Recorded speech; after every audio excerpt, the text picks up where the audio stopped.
चलिए आज चर्चा करते हैं हम विद्युत धारा के बारे में। आज विद्युत धारा का पहला चैप्टर है, इसमें हम चर्चा करेंगे विद्युत धारा के बारे में। विद्युत धारा फिजिक्स का ही एक शाखा है, फिजिक्स का ही एक ब्रांच है, समझे। अभी हमने इससे पहले इलेक्ट्रोस्टैटिक्स में हम लोगों ने पढ़ा था कि आवेश जो है वो इलेक्ट्रॉन के स्थानांतरण के कारण उत्पन्न होता है। जिस वस्तु पर इलेक्ट्रॉन अधिक होता है उस पर माइनस चार्ज होता है, निगेटिव चार्ज होता है, और जिस वस्तु पर इलेक्ट्रॉन कम होता है उस पर पॉजिटिव चार्ज होता है। लेकिन इलेक्ट्रोस्टैटिक्स में हम लोगों ने सिर्फ स्थिर आवेश के बारे में पढ़ा था, जिसमें आवेश क्या था, स्थिर था। और विद्युत धारा में हम लोग गतिशील आवेश के बारे में पढ़ेंगे। विद्युत धारा का सीधा मतलब है आवेश के प्रवाह से, आवेश का प्रवाह।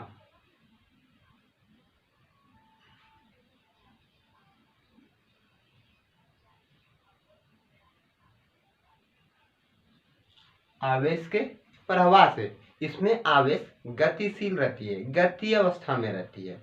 वो जो है एक ही चालक में गतिशील रहती है, जिसके कारण से करंट यानी कि धारा उत्पन्न होती है।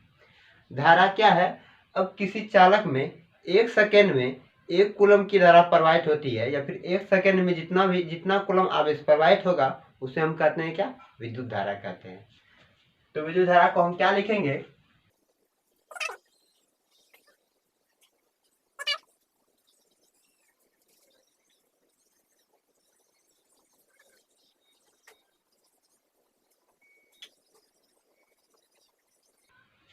मतलब किसी चालक में एकांक समय में प्रवाहित आवेश की मात्रा को क्या कहते हैं, विद्युत धारा कहते हैं।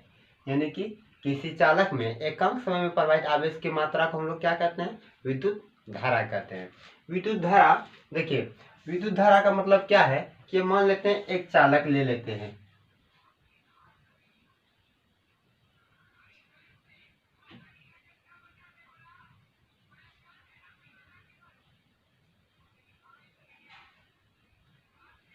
मान लेते हैं कि ये एक चालक है, इसको एक सेल से जोड़ लेते हैं।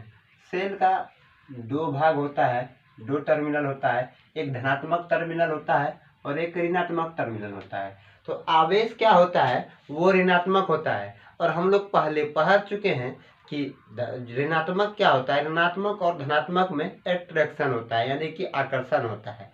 तो देखिए ये इसमें है, पूरे चालक में इलेक्ट्रॉन होगा, पूरे चालक में इलेक्ट्रॉन होगा। इलेक्ट्रॉन पर कौन सा चार्ज होता है, निगेटिव चार्ज होता है।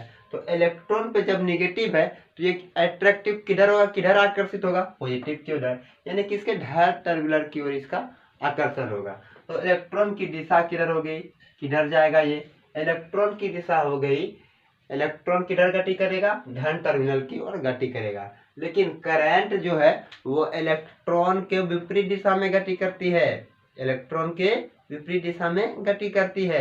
देखिए करंट किधर से प्रवाहित होगी, धन टर्मिनल से ऋण टर्मिनल की ओर, लेकिन इलेक्ट्रॉन धन टर्मिनल की ओर प्रवाहित करेगी। लेकिन करंट किधर प्रवाहित होगी, धन टर्मिनल से ऋण टर्मिनल की ओर, यानी कि धनात्मक टर्मिनल से ऋणात्मक टर्मिनल की ओर। तो धनात्मक टर्मिनल कौन सा है, ये धनात्मक टर्मिनल इधर से इधर प्रवाहित होगी। यानी कि अगर इलेक्ट्रॉन इधर, इलेक्ट्रॉन की दिशा धन टर्मिनल की ओर है तो करंट मेरा प्रवाहित होगा धन टर्मिनल से ऋण टर्मिनल की ओर, ठीक है। अब देखिए पहले हम फॉर्मूला देखते हैं औसत विद्युत धारा का।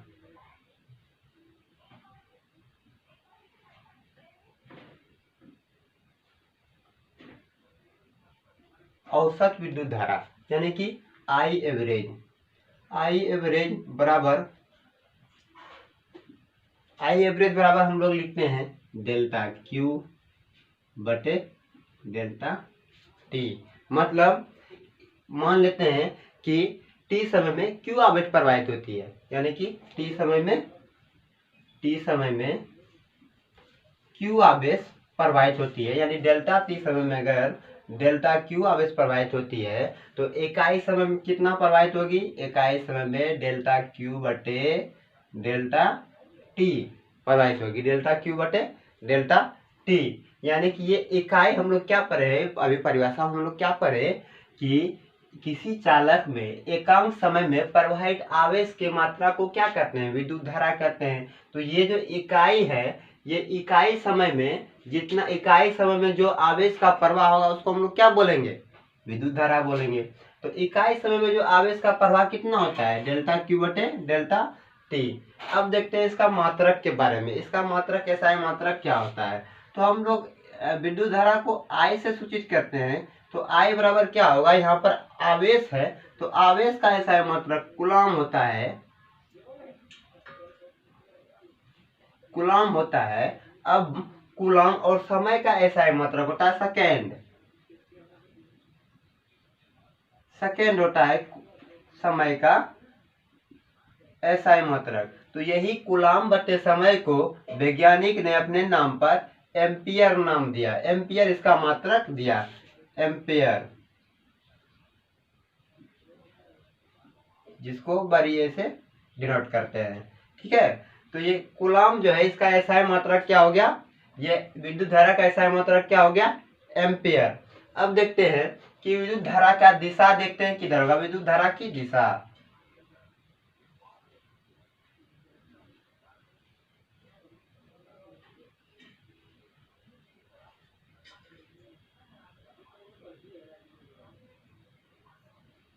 विद्युत धारा की दिशा, देखिए विद्युत धारा की दिशा किधर होगी, तो विद्युत धारा की दिशा किधर होगी, धनात्मक टर्मिनल से ऋणात्मक टर्मिनल की ओर, धनात्मक टर्मिनल से ऋणात्मक टर्मिनल की ओर। तो इसको लिखेंगे विद्युत धारा की दिशा किधर हो जाएगी,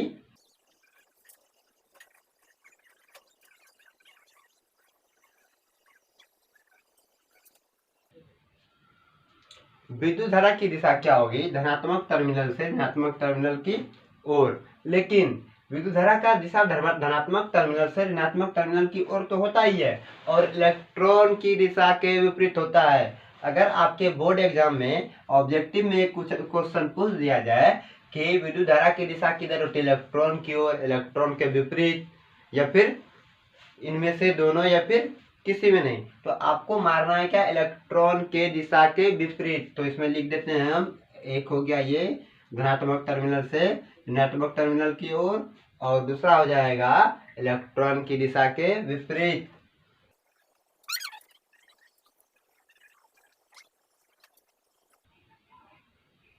इलेक्ट्रॉन की दिशा के विपरीत दिशा में। तो हम लोग क्या पढ़े कि विद्युत धारा की दिशा क्या हो गई, धनात्मक टर्मिनल से ऋणात्मक टर्मिनल की ओर, और इलेक्ट्रॉन की दिशा के विपरीत।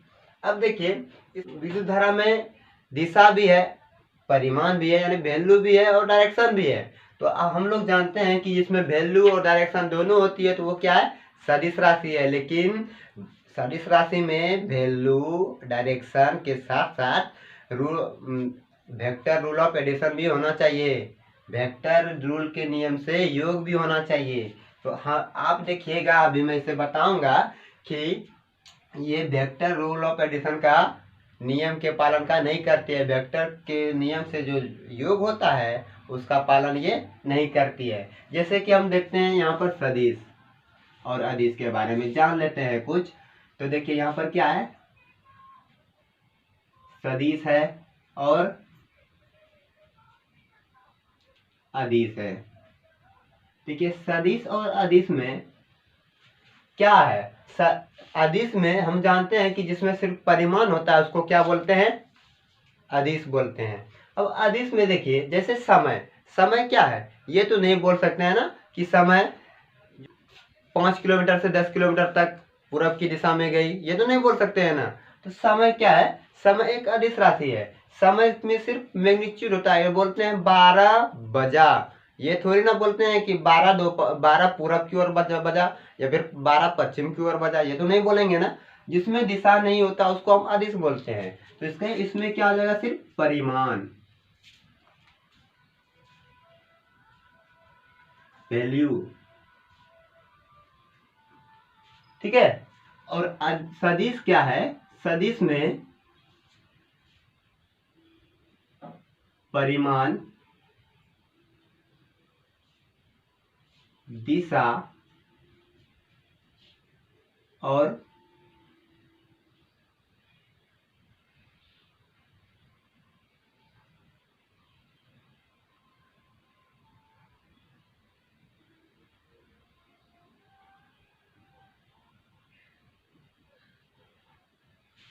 सदिश के नियम से योग भी होना चाहिए। यानी कि सदिश में 3 चीज का जरूरी होना चाहिए। क्या?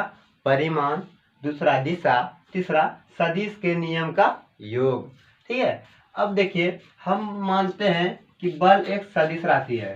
कौन सी राशि है? बल एक सदिश राशि है। क्यों? बल हम किसी भी चीज में लगाएंगे तो उसका एक दिशा होता है। जैसे मान लेते हैं कि ये यहाँ एक गाड़ी है जो खराब पड़ी हुई है, जिसका स्टार्ट होना मुश्किल होता है। ठीक है, ये गाड़ी है जिसका जो खराब पड़ी है और इसका स्टार्ट होना मुश्किल है। ये धरातल पर ऐसे पड़ी हुई है। तो अब देखिए, हम लोग इसमें क्या देखेंगे कि अगर यहाँ से सिर्फ एक व्यक्ति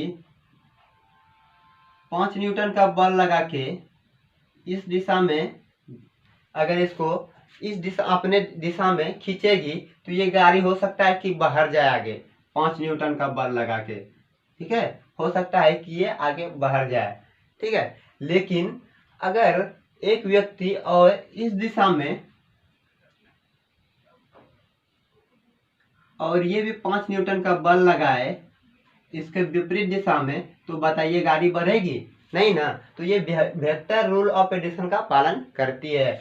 यानी कि ये वेक्टर के नियम से योग, इसका वेक्टर्स के नियम के योग का पालन करता है। क्योंकि दोनों तो बल लगा रहा है, ये भी 5 न्यूटन बल लगा रहा है और ये भी 5 न्यूटन का बल लगा रहा है। लेकिन दोनों का बल अगर जोड़ दिया जाए तो 10 न्यूटन होगा, लेकिन यहाँ पर जो इसका बल होगा वो होगा 0। क्योंकि क्या है कि ये इसके विपरीत दिशा में बल लगा रही है। लेकिन अगर यहीं पर हम इस जगह पर मान लेते हैं कि इसमें 14 एम्पियर की धारा प्रवाहित हो रही है, 14 एम्पियर की धारा प्रवाहित हो रही है इस तार में, और एक तार इसका इधर से गई, एक तार इधर से गई। जैसे हम लोग घर में करते हैं कि एक तार लाते हैं और उसके दोनों साइड में बल्ब निकाल के जला देते हैं, इस तरह से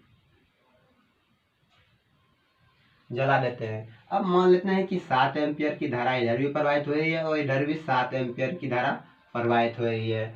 अब बताइए, तो क्या देखते हैं हम कि घर में बल्ब तो बढ़ता है कि नहीं? बढ़ता है ना। ये नहीं ना होता है कि 7 एम्पियर की धारा इधर गई, 7 एम्पियर की धारा इधर गई तो बल्ब जलेगा ही नहीं। बल्ब तो जलता है।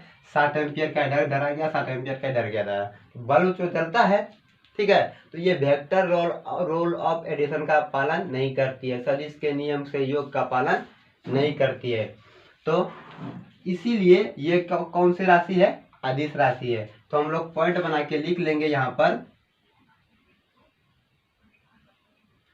पर पॉइंट बना के लिखेंगे कि विद्युत धारा एक अदिश राशि है।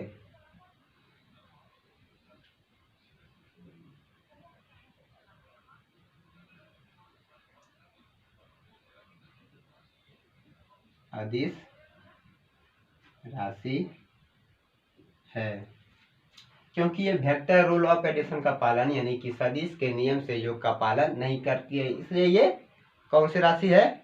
अदिश राशि है। बाकी इसमें दिशा भी है, वैल्यू भी है, लेकिन ये एक ही वजह से जो है अदिश राशि है। वो क्या कि इसमें क्या है? परिमाण है, दिशा है, लेकिन सदिश के नियम से इसका योग नहीं होता है, इसलिए ये कौन सी राशि हो गई? अदिश राशि है। ठीक है, अब देखिए इसमें एक और चीज आता है, तात्क्षणिक विद्युत धारा। मैं इसे मिटाता हूं, बाद में फिर हम रिवाइज करेंगे। आप लोग स्क्रीनशॉट ले लीजिएगा वीडियो रोक के।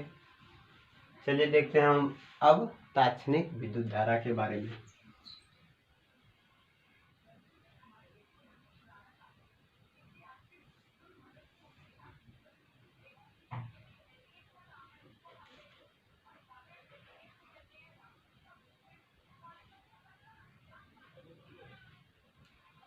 तात्क्षणिक विद्युत धारा, देखिए तात्क्षणिक विद्युत धारा और औसत विद्युत धारा में क्या अंतर है कि औसत विद्युत धारा जैसे कि हम बोल सकते हैं कि औसत विद्युत धारा किसको बोलेंगे? जैसे 1 सेकेंड से 5 सेकेंड तक में, 1 सेकेंड से 5 सेकेंड में कितने एम्पियर की विद्युत धारा प्रवाहित हुई, तो उसमें हम क्या निकालेंगे, औसत विद्युत धारा का प्रयोग करेंगे कि 1 सेकंड से 5 सेकंड तक में कितना एम्पियर की विद्युत धारा प्रवाहित हुई।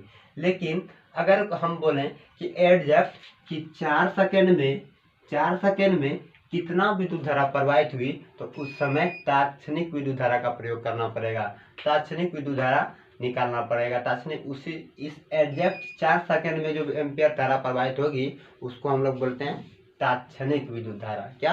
तात्क्षणिक विद्युत धारा। ठीक है, तो हम देखेंगे अब कि तात्क्षणिक विद्युत धारा यानी कि इसको इंग्लिश में बोलते हैं इंस्टेंट, आई इंस्टेंट बराबर क्या हो जाएगा, डी क्यू बटे डी टी। डी क्यू बटे डी टी का मतलब है कि आवेश, क्यू क्या है, आवेश है, टी क्या है, समय है, यानी आवेश का अपकलज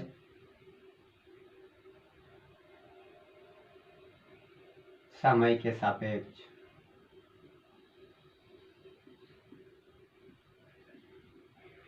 समय के सापेक्ष यानी कि आवेश का अपकलज समय यानी टी के सापेक्ष, क्यू का अपकलज टी के सापेक्ष। ठीक है, अब देखिए, अब मान लेते हैं कि यहाँ पर आई बराबर एक कूलम आवेश 1 सेकेंड में प्रवाहित होती है, तो कितना एम्पियर धारा प्रवाहित होगी, इसका आंसर हो जाएगा कि इसमें किसका कितना आंसर हो जाएगा, 1 एम्पियर की धारा प्रवाहित होती है। जैसे कि मान लेते हैं कि यहाँ पर 20 कूलम 5 सेकेंड में प्रवाहित हो रही है, इसका मतलब है कि कितना धारा प्रवाहित होगी, 5 से भाग देंगे 20 में, हो जाएगा 4 एम्पियर की धारा प्रवाहित होती है। उसी तरह से हम देखेंगे यहाँ पर कि 1 कूलम 1 सेकेंड में प्रवाहित होती है, कितना एम्पियर विद्युत धारा प्रवाहित होगी, 1 एम्पियर, यानी कि भाग देंगे इससे कट के कितना हो जाएगा, 1, और कूलम बटे सेकेंड को हम लोग क्या बोलते हैं, एम्पियर। ठीक है, कूलम बटे सेकेंड जो मात्रक होता है उसको क्या बोलते हैं हम लोग, क्या नाम दिया वैज्ञानिक ने, एम्पियर। ठीक है, अब देखिए, तो हम ये इसको कैसे लिखेंगे, अगर बोल रहे कि 1 एम्पियर विद्युत धारा क्या है, तो लिखेंगे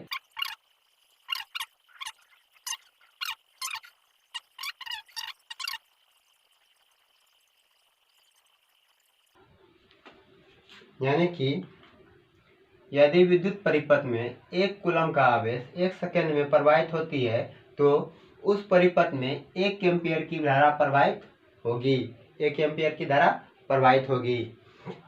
हमने क्या देखा कि अगर 1 एम्पियर धारा प्रवाहित करना है तो हमको क्या चाहिए, 1 कूलम आवेश, और वो 1 सेकेंड में प्रवाहित होना चाहिए, तो हमको क्या प्राप्त हो जाएगा, 1 एम्पियर की धारा प्रवाहित हो जाएगा उस परिपथ में जिस परिपथ में 1 सेकेंड में 1 कूलम की धारा, 1 कूलम आवेश प्रवाहित होती है। इसको मापा कैसे जाता है, किस यंत्र से इसे मापा जाता है, मैं इसे मिटा रहा हूं, आप लोग स्क्रीनशॉट ले लीजिएगा। देखिए, विद्युत धारा को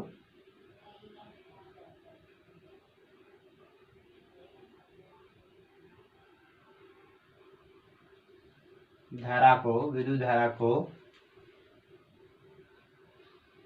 एमीटर के द्वारा मापा जाता है।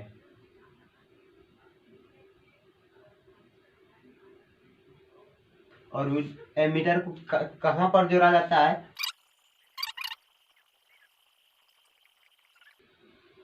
एमीटर को विद्युत परिपथ के श्रेणी क्रम में जोड़ा जाता है। ठीक है, तो अब क्या देखें हम लोग कि विद्युत धारा की माप किसके द्वारा की जाती है, एमीटर के द्वारा। एमीटर एक यंत्र है जिसका आदर्श जो है जिसमें कि उसका प्रतिरोध लगभग 0 के बराबर होता है। 0 पूरी तरह से नहीं होता है, लेकिन हम लोग मानते हैं अगर ऑब्जेक्टिव में ये क्वेश्चन आ जाए कि एमीटर का प्रतिरोध कितना होता है, तो उसका आदर्श एमीटर का प्रतिरोध कितना होता है, 0 होता है। तो हम लोग लिखेंगे कि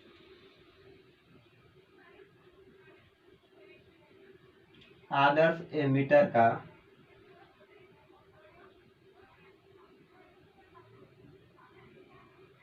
प्रतिरोध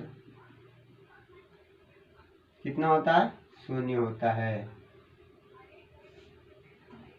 0 होता है।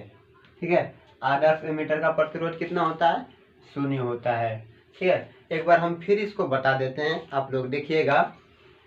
आज का टॉपिक था विद्युत धारा, और उसके पहले चैप्टर में हम लोग शुरू किए थे विद्युत धारा उत्पन्न कैसे होती है। तो आवेश के प्रवाह से उत्पन्न होती है। और आवेश कैसे उत्पन्न होती है? इलेक्ट्रॉन के स्थानांतरण के कारण। जब इलेक्ट्रॉन इसमें गति करेगी तो आवेश का प्रवाह होगा। किसी चालक में इलेक्ट्रॉन का गति होगा तो आवेश का प्रवाह होगा और आवेश उत्पन्न होगा। लेकिन हम ये थोड़ी ना बोल सकते हैं कि हर वस्तु में इलेक्ट्रॉन का प्रवाह होगा और आवेश उत्पन्न होगा। जैसे कि आप देखिए कि इलेक्ट्रॉन का प्रवाह, आप प्लास्टिक का तार अगर जोड़ दीजिएगा किसी चीज में, किसी सेल से, किसी बैटरी से, तो क्या बल्ब जलेगा? नहीं जलेगा। क्यों नहीं जलेगा? क्योंकि उसमें इलेक्ट्रॉन का प्रवाह नहीं होता है, इलेक्ट्रॉन मुक्त इलेक्ट्रॉन नहीं रहता है। तो विद्युत धारा उत्पन्न होने के लिए, आवेश का प्रवाह होने के लिए क्या जरूरी है? मुक्त इलेक्ट्रॉन।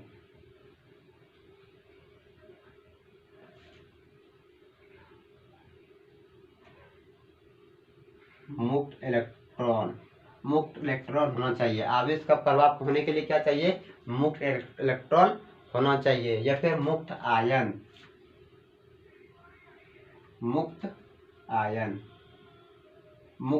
होना चाहिए। आयन का मतलब ये हुआ NaCl। NaCl में आप तार लगाइएगा वहां पर, यानी जैसे नमक है, नमक में अगर तार डालिएगा तो बल्ब जलेगा नहीं, क्योंकि NaCl अभी क्रिया नहीं करेगा, क्योंकि Na पे प्लस और Cl पे क्या होता है? माइनस आयन है। लेकिन ये दोनों अभी जो है यौगिक बना लिया है, दोनों आयन मिल के, तो इसमें अभी प्रवाहित करंट नहीं होगा। इसको प्रवाह करने के लिए हम पानी में घोलेंगे तो ये क्या हो जाएगा कि पानी में जैसे ही इसको घोलेंगे, मान लेते हैं कि ये एक बीकर है और इसमें पानी भरा हुआ है, और इसे Na पानी में घोलने के बाद ये क्या होता है? अपने अपने आयन में टूट जाते हैं, Na प्लस और Cl माइनस में। जब ये हो जाएंगे और जब इसमें विद्युत धारा प्रवाहित होगी तो उसमें करंट प्रवाह होगा, क्योंकि इसमें आयन जो है मुक्त है, स्वतंत्र अवस्था में है। तो जब ये मुक्त आयन पानी में घोल लिया जाता है, जब NaCl को पानी में घोल देंगे तो उससे करंट प्रवाहित होगी। इसीलिए इलेक्ट्रॉन जब प्लास्टिक का तार में जब हम सेल जोड़ेंगे तो बल्ब नहीं जलेगा। क्यों? क्योंकि उसमें मुक्त इलेक्ट्रॉन नहीं होता है। क्या नहीं होता है? मुक्त इलेक्ट्रॉन नहीं होता है। जब तक मुक्त इलेक्ट्रॉन नहीं होगा विद्युत धारा का प्रवाह नहीं होगा। ठीक है, प्लास्टिक के तार में क्या नहीं होता है? मुक्त इलेक्ट्रॉन नहीं होता है। और जैसे सोना, चांदी, लोहा, ये सब में मुक्त इलेक्ट्रॉन पाए जाते हैं, इसलिए इसमें विद्युत धारा का प्रवाह होता है।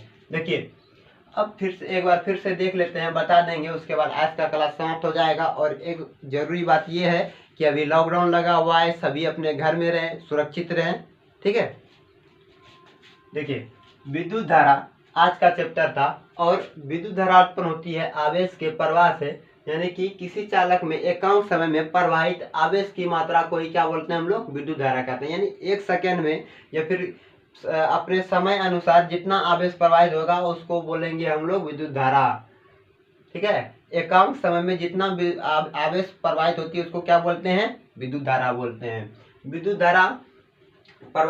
धारा की दिशा कैसी होती है? तो विद्युत धारा की दिशा होती है धनात्मक टर्मिनल से ऋणात्मक टर्मिनल की ओर, यानी कि इलेक्ट्रॉन की दिशा के विपरीत। अब इसका देखिए, इसका फॉर्मूला क्या निकल गया? I एवरेज बराबर डेल्टा Q बटे डेल्टा T। अब एक कूलम आवेश का, यानी कि इसका विद्युत धारा का SI मात्रक क्या होगा? तो विद्युत धारा का SI मात्रक होता है एम्पियर, यानी कि आवेश बटे समय को यानी कूलम बटे सेकेंड को हम लोग क्या बोलते हैं? एम्पियर बोलते हैं। तो ये कौन सी राशि है? अदिश राशि है। कैसे? क्योंकि इसमें परिमाण है, दिशा है, लेकिन इसका योग सदिश के योग के नियम से नहीं होता है। ठीक है, और इसकी दिशा क्या है? इलेक्ट्रॉन की दिशा के विपरीत। हम अभी पढ़े ताक्षणिक वेग के बारे में। ताक्षणिक वेग का मतलब क्या है कि एग्जैक्ट समय में, जिस समय पूछा जाए उस समय में एग्जैक्ट एम्पियर कितना विद्युत धारा प्रवाहित होती है, कितना एम्पियर की विद्युत धारा प्रवाहित होती है, तो उसको क्या बोलेंगे? ताक्षणिक विद्युत धारा। अब देखिए, विद्युत धारा को मापा किससे जाता है? एम्पियर से मापा जाता है, एमीटर से मापा जाता है। एमीटर को किस क्रम में जोड़ा जाता है? तो विद्युत परिपथ के श्रेणी क्रम में जोड़ा जाता है। आदर्श एमीटर का प्रतिरोध कितना होता है? तो आदर्श एमीटर के प्रतिरोध होता है 0। आदर्श एमीटर का प्रतिरोध कितना होता है? 0 होता है। आगे विद्युत धारा कब प्रवाहित होगी किसी चालक में या फिर किसी भी वस्तु में, विद्युत धारा कब प्रवाहित होगी, जब उसमें मुक्त इलेक्ट्रॉन रहेंगे। मुक्त इलेक्ट्रॉन का मतलब है स्वतंत्र अवस्था में गति करने के लिए रहना चाहिए। जैसे कि आपका हो गया लोहा, चांदी, सोना, ये सब क्या इसमें क्या होता है, चांदी हो गया, कॉपर हो गया, एल्युमिनियम हो गया, ये सब क्या है, इसमें क्या है, मुक्त इलेक्ट्रॉन पाए जाते हैं। अब देखिए मुक्त आयन किसी घोल में विद्युत धारा कब प्रवाहित होगा, अगर शुद्ध हुआ पानी लीजिएगा तो उसमें विद्युत धारा प्रवाहित नहीं होती है जब तक उसमें कुछ कोई आयन नहीं मिलाया जाए। जैसे आपका शुद्ध शुद्ध पानी अगर ले लिया जाए तो और उसमें NaCl यानी नमक को घोल लीजिएगा तो उसमें विद्युत धारा प्रवाहित होगी। ठीक है, आज के लिए इतना ही, अब मिलेंगे अगले क्लास में।